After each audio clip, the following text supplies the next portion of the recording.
नमस्कार दोस्तों, देखो सीखो स्टडी में आप सभी लोगों का स्वागत है। आरआरबी एनटीपीसी के लिए बहुत ही आसान और बहुत ही अच्छा स्ट्रेटजी लेके आए हैं। कितना कंपटीशन है, सिलेबस में क्या क्या पढ़ना है, क्या क्या छोड़ना है, कितना नंबर का दोस्तों क्या क्या आता है, ये आप जानेंगे और इस तरह से आपको कोई भी नहीं बताएगा। चलिए स्टार्ट करते हैं, ज़्यादा बकवास नहीं करते हैं। सबसे पहले बात आती है कि भैया पोस्ट कितना है और हमको पास करना है सीबीटी जो है 1। तो दोस्तों यहाँ पर सीबीटी 1 और सीबीटी 2 दोनों के लिए तैयारी अलग होगी। सीबीटी 1 में जो है आप समझ रहे हैं कितना आपके पास समय है। 28 दिसंबर से एग्ज़ाम स्टार्ट है, तो मान लीजिए कि आपका जो है जनवरी में ही आपका डेट पड़ने वाला है। मान लीजिए आपका कम से कम जो है जनवरी मान लीजिए आपका एग्ज़ाम होगा ही। दोस्तों देखिए यहाँ पर अगर बात करें तो आपके पास लगभग 25 दिन के करीब में समय है अभी तक।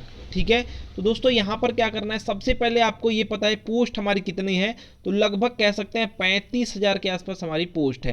35,208 हमारा पोस्ट है, या 35,000 कह लीजिए कि 35,000 आपका पूरा पोस्ट है। ठीक है दोस्तों, यहाँ पर हमको कितना कितना नंबर लेके आना है। तो देखिए सबसे पहले सीबीटी 1 अगर आपको पास करना है तो देखिए क्या होना चाहिए। तो देखिए यहाँ पर जो सीबीटी 1 में पास किया जाएगा 20 गुना पास किया जाएगा। तो 35 का दोस्तों 2 गुना क्या होता है, 70 होता है। और 70 दोस्तों 10 गुना करते हैं, यानी कि 7 लाख जो है करीब में कह सकते हैं कि आपका इतने लोग जो है सीबीटी में पास किए जाएंगे सीबीटी 1 में। ठीक है, तो 7 लाख जो है 4,100 जो 60 है इसमें आपको आना है। सबसे पहले सीबीटी 1 आपको पास करना है। तो इसमें आने के लिए क्या चीज़ें, तो सरकार ने क्या चीज़ें इसमें बोर्ड ने बताया है, तो यहाँ पर बताया है कि अगर आप जनरल या ईडब्ल्यूएस यानी दोनों का लगभग सेम ही रहता है, इसमें अगर आप आते हैं तो 40% आपको लाना अनिवार्य है। ठीक है, इससे कम रहेगा तो फेल समझे जाएंगे। इसके ऊपर ही आपका जो है कट ऑफ रह सकता है। लेकिन यहाँ पर 7 लाख लड़के पास हो रहे हैं, तो सोच रहे हैं 7 लाख लड़के अगर पास हो रहे हैं तो यहाँ पर जो है लगभग कहेंगे कि इसी के आसपास आपका कट ऑफ रहेगा सीबीटी 1 के लिए। ठीक है, तो दोस्तों यहाँ पर जो क्या है, जनरल का 40% और ईडब्ल्यूएस का 40%, मिनिमम इतना तो लाना ही है। इससे कम लाएंगे तो सीधे ही आप पास हो जाएंगे, कंपटीशन में भी आपको नहीं दिखा जाएगा।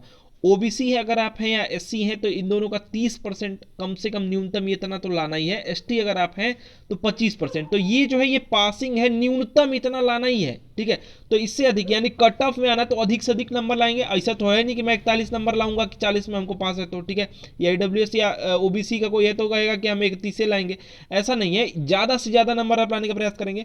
तो मेन जो कंपटीशन है, कुछ भी कंपटीशन मत देखिए, 7 लाख में आपको आना है। ठीक है, 7 लाख में आपको आना है। ये जान रहे क्वालिफाइंग है, आगे इसका कुछ यूज नहीं है। फिर सीबीटी जब 2 होगा, सीबीटी 2 होगा उसके अनुसार आपका कट ऑफ बनेगा। ठीक है, तो यहां पर हमको ये पता चल गया 7 लाख में हमको आना है, 35,000 करीब में वैकेंसी है, 20 गुना पास किया जाएगा। और ये हमारा इतना तो कम से कम हमको लाना है जिस भी कैटेगरी के हम हैं। अब बात करेंगे क्या क्या चीज़ें आती हैं। तो भैया इसमें 3 सेक्शन है, मैथ है, रीजनिंग और जी ए है यानी जनरल अवेयरनेस है।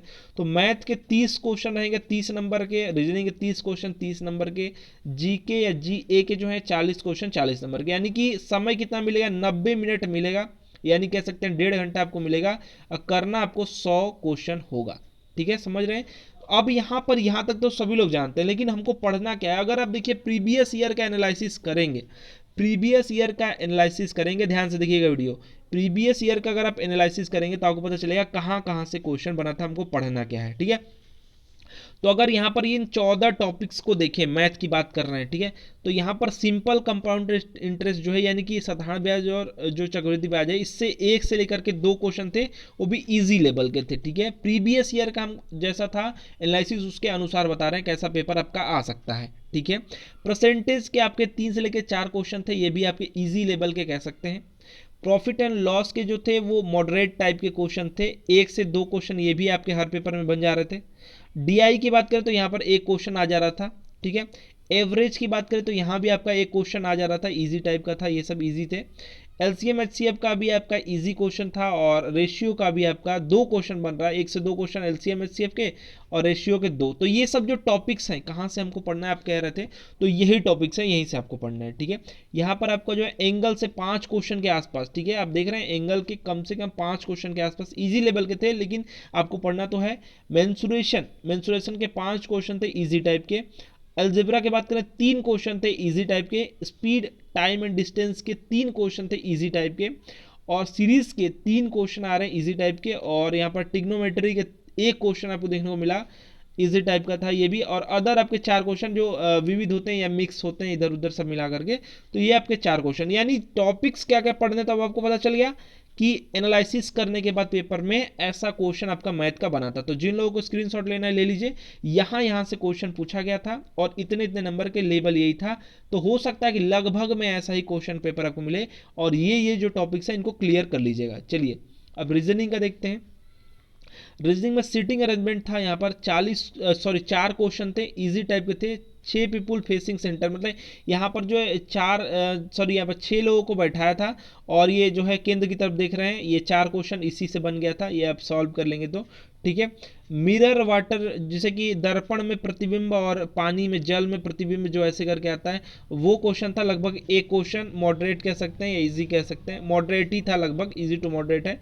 और सिलोगिज्म यानी कि कह सकते हैं न्याय वाक्य, मतलब कुछ ए बी है सी है ये जानते हैं। तो 2 से 3 क्वेश्चन आपके यहाँ से बने थे इजी टाइप के। देखिए पजल, क्यूब और डाइस ये सब कर मिला करके अगर बात करें तो 4 क्वेश्चन, 3 से 4 क्वेश्चन के आसपास के थे, और ये भी आप मॉडरेट इजी के टाइप के कह सकते हैं, इजी टाइप के क्वेश्चन थे। यहाँ पर दोस्तों बात करेंगे पांचवा जो ब्लड रिलेशन है, जो जैसे एक तस्वीर को देखते हुए राम कहता है कि वो मेरी माँ की बहन की, ऐसे का जो क्वेश्चन आता है, तो वो आपका लगभग जो है 3 क्वेश्चन था इजी टाइप का। और वर्बल इमेज, मतलब जो चित्र वाले जो क्वेश्चंस आते हैं, ये भी लगभग आपके जो है यहाँ पर 3 क्वेश्चन के आसपास थे। लॉजिकल स्टेटमेंट, मतलब एक कथन कह देगा ऐसा, उसके अनुसार आपको बताना होगा, ये भी आपका 2 से लेकर के 3 क्वेश्चंस थे, ठीक है। अदर क्वेश्चन जो मिक्स वाले आते हैं वो अलग अलग टाइप के, A P Q R A है, आगे नेक्स्ट क्या होगा, ऐसे करके जो क्वेश्चन आ जाते हैं। और आपका कोडिंग डिकोडिंग से क्वेश्चन 8 क्वेश्चन थे, ध्यान दीजिएगा 8 क्वेश्चन। ये मैं क्वेश्चन से इसलिए बता रहा हूँ, ध्यान दीजिए कहाँ पे आपको जो है टारगेट करना है। 8 क्वेश्चन यहाँ से आ रहा है कोडिंग डिकोडिंग से, तो आप समझ रहे हैं कितने सारे क्वेश्चन है। तो यहाँ पर 8 क्वेश्चन थे, यानी ये आपके जो है, आप स्क्रीनशॉट लेना चाहते हैं ले लीजिए। ये रीजनिंग का टॉपिक था, यहाँ से क्वेश्चन आपके बने थे प्रीवियस ईयर में, तो आगे भी इन्हीं में से क्वेश्चन बन सकते हैं। तो इन टॉपिक्स को एकदम क्लियर रखिए, ठीक है। अब बहुत ही इंपॉर्टेंट टॉपिक जो है जनरल अवेयरनेस या फिर कहेंगे जीके। तो यहाँ पे कहाँ से कितने क्वेश्चन बने थे, तो देखिए यहाँ पर जो हिस्ट्री के क्वेश्चन 5 से लेकर के 6 क्वेश्चन थे, इजी टाइप के थे। पॉलिटी के क्वेश्चन थे लगभग 3 से लेकर 4 क्वेश्चन, ये भी इजी टाइप के थे। और यहाँ पर मॉडरेट टाइप के कह सकते हैं, इकोनॉमिक्स के भी क्वेश्चन पूछे गए थे। करेंट अफेयर ध्यान दीजिएगा, मैं फिर से रिपीट कर रहा हूँ, करेंट अफेयर जो है 15 से लेकर के 18 क्वेश्चन थे इजी टाइप के। तो करंट अफेयर पे आपको क्या करना है, बहुत ही ज़्यादा ध्यान देना है। देख रहे हैं 15 से लेकर के 18, मैंने 40 में 18 क्वेश्चन समझ लीजिए कि करंट अफेयर, समझ रहे हैं। कंप्यूटर की बात करें तो लगभग 4 क्वेश्चन के आसपास इजी टाइप के, ज्योग्राफी के क्वेश्चन 4 क्वेश्चन इजी टाइप के।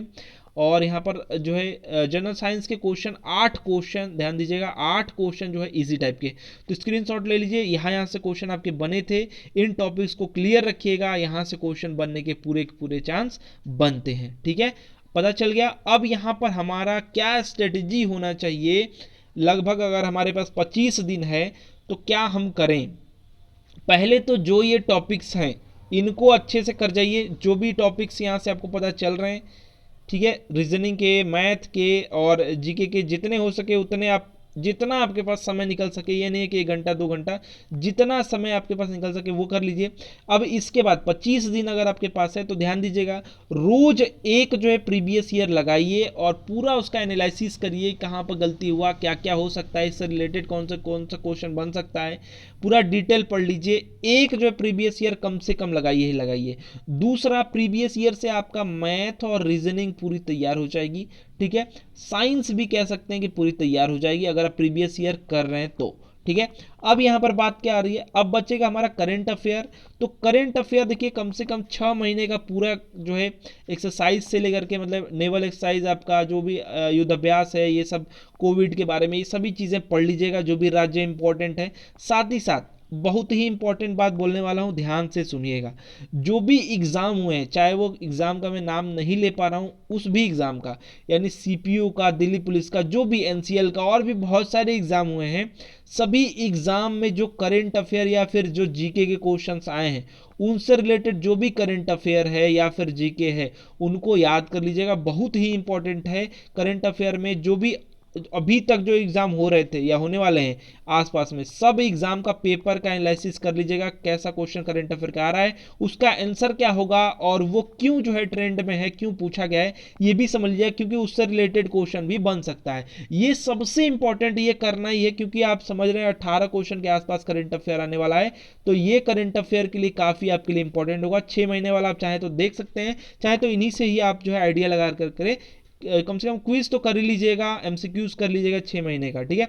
अब यहां पर ध्यान दीजिए, ये हो गया। अब आपका मान लीजिए कि उसी दिन से आपका एग्जाम स्टार्ट है, तो एग्जाम देने से पहले 7 दिन पहले सब छोड़ करके प्रैक्टिस करिए और खुद आसान आसान से क्वेश्चंस करिएगा, ये नहीं खूब हार्ड हार्ड, क्योंकि टेंशन हो जाएगा तो एग्जाम में टेंशन लेंगे तो काफ़ी गड़बड़ हो सकती है, ठीक है। लेकिन अगर आपके पास उसके बाद भी समय रह रहा है, ये सब करने के बाद अगर आपके पास समय रह रहा है, तो 25 दिन कम से कम जो है एग्जाम से पहले सब कुछ छोड़ छाड़ के प्रैक्टिस पेपर, किसी का भी प्रैक्टिस पेपर लीजिएगा जिसका सॉल्व दिया हो अच्छे से भैया, ठीक है। तो सॉल्व वाला अच्छे से दिया हो, मतलब उसके बारे में डिटेल वोटेल पूरा बताया हो, वो ले लीजिए। ऑफलाइन ऑनलाइन कुछ भी ले लीजिए, ऑनलाइन ही ले लीजिए मेरे हिसाब से, तो ऑनलाइन या ऑफलाइन कुछ भी ले सकते हैं, कोई दिक्कत नहीं है, क्वेश्चन आएगा तो कहीं भी कर लेंगे, थोड़ा सा गो थ्रू रहेंगे, यही है। ऑनलाइन रहेंगे थोड़ा जल्दी जल्दी क्वेश्चन आप पलटना ये सब जानेंगे, तो आप ले लीजिए 25 कम से कम करके जाइए और रोज करिए। मान लीजिए 1-2 दिन छूट गया, ऐसा नहीं है कि एक दिन छूट गया तो कुछ अब नहीं पढ़ना है, ऐसा कुछ नहीं है। 1-2 दिन छूट गया कोई बात नहीं है, लेकिन मेरे हिसाब से एकदम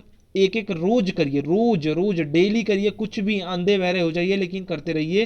देखिए 7 लाख के करीब में जो है लोग पास किए जाएंगे CBT 1 में, तो 7 लाख में तो आप आराम से आ सकते हैं। अगर आप खुद सोचिए कि 7 लाख में आना है, ठीक है, तो काफ़ी आसान है, लेकिन अगर आप पढ़ेंगे तो, ऐसे नहीं हवाबाजी करेंगे तो नहीं, ठीक है।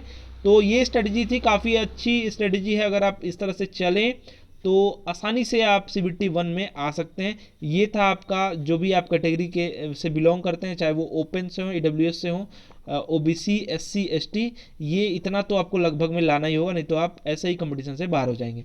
आशा करते हैं दोस्तों हमारा प्रयास, हमारा वीडियो पसंद आया होगा। वीडियो को अधिक से अधिक लाइक शेयर कीजिए, ज़्यादा हवाबाजी नहीं, ज़्यादा इधर उधर सर्च करने की जरूरत नहीं है, कितना कंपटीशन है कितना क्या है, बस आपको पढ़ना है पढ़ना है पढ़ना है पढ़ना है, ठीक है। वीडियो को लाइक शेयर कीजिए। हमारा वीडियो देखने के लिए धन्यवाद।